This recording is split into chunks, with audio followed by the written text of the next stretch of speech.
Mia was at her friend Lisa's house one afternoon. It was just after school, and Lisa's parents hadn't come home from work yet.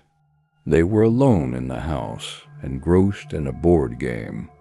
Mia was having fun, but something kept distracting her. The room they were playing in was next to Lisa's parents' bedroom, and every now and then, Mia would glance through the open door and see a small girl doll sitting upright on the bed. Its glassy eyes seemed to be staring straight at them. She tried to ignore it, but as time passed, an uneasy feeling crept over her. "I'm sorry," she finally said. "I just can't focus. That doll on the bed is seriously creeping me out." Lisa chuckled. "No problem," she said, walking over to the bedroom and shutting the door.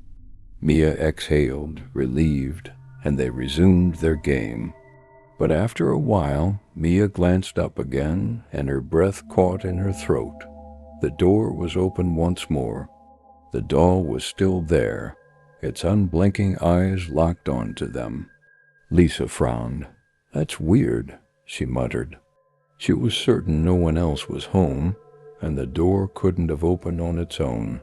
Shrugging, she stood up and closed it again, this time making sure it latched securely. Yet no matter what they did, every time they looked back, the door was open again. Mia's unease had turned into full-blown fear. Lisa had finally had enough. She marched into the bedroom, grabbed the doll, and threw it into the closet, slamming the door shut. Then she shut the bedroom door once more and returned to their game. For a while, everything seemed fine. But then Mia looked up one last time and immediately turned pale. Without a word, she jumped to her feet, knocking over her chair. "Goodbye," she whispered before bolting out of the house. Lisa felt a chill crawl up her spine. Slowly, she turned her head toward the bedroom. This time, the door wasn't wide open. It was only slightly ajar, but something was behind it. A chair had been placed right against the crack in the door, and sitting on that chair, peeking through the narrow opening, was the doll. This time it was smiling.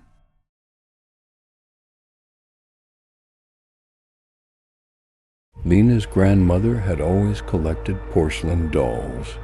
Shelves lined with glassy-eyed figures filled every corner of her old house.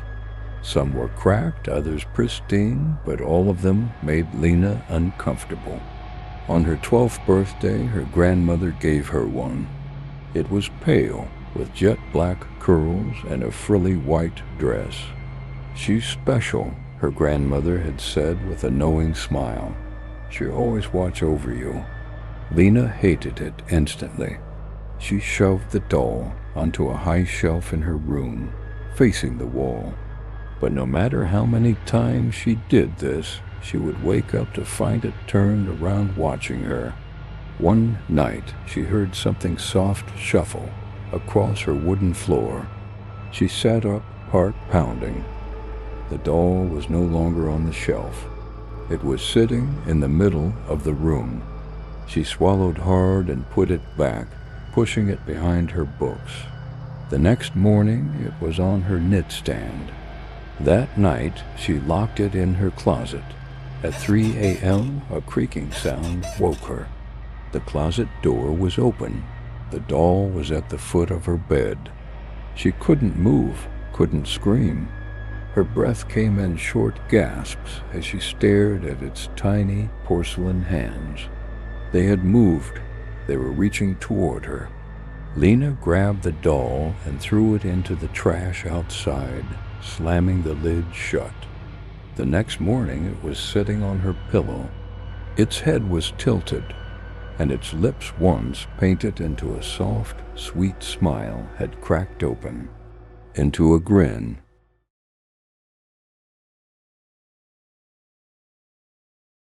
Emma never wanted the doll. It arrived in a plain cardboard box on her doorstep with no return address and no note. Inside was a worn-out rag doll, its fabric body stained with age. It had tangled black yarn hair, pale cloth skin, and two small button eyes, one slightly loose, hanging by a thread. Its stitched mouth curved into a crooked, lopsided smile. "Who sent this?" she muttered, turning it over in her hands. It smelled faintly of mildew, and something about it felt wrong. She tossed it onto a shelf in her bedroom, planning to throw it away later, but that night something strange happened. At exactly 3:14 a.m., a faint rustling sound woke her.